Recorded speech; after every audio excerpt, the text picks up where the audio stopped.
In today's video, I'm going to teach you automating Zoom attendance tracking with Airtable using a webhook. We're building a clear, reliable flow that captures Zoom attendance the moment it happens, cleans the data so it's consistent, and then saves it to Airtable where you can report on it or trigger follow-ups.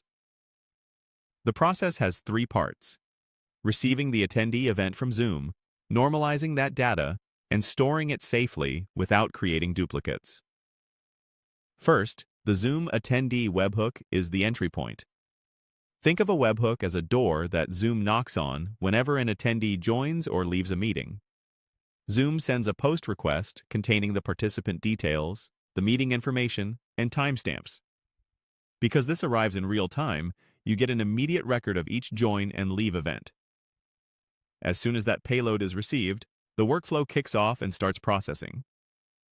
This ensures you don't have to poll for updates or wait for exports. The attendance data flows in automatically and consistently throughout the meeting.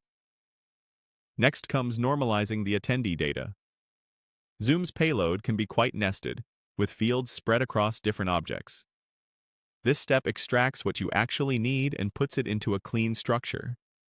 It pulls out the meeting ID and topic so you can tie records back to a specific session, along with the participant name and email to identify who attended.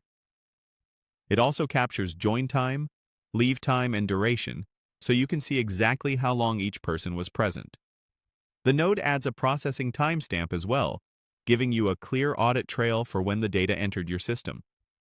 Normalization is also where you standardize formats and time zones, ensuring that every record uses consistent field names and values, which prevents headaches later when you sort, filter, or build dashboards.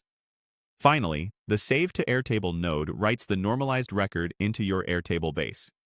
Each row includes the attendee's name and email, the meeting topic and meeting ID, their join and leave times, the calculated duration, and a tag such as New Lead, if you want to categorize the contact for outreach. Using an upsert operation, Airtable either creates a new record or updates an existing one when the same attendee shows up again.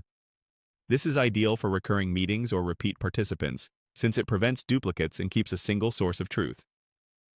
Once this is in place, you've essentially built a live Zoom attendance database with no manual data entry, ready for reporting, automation, and follow-up.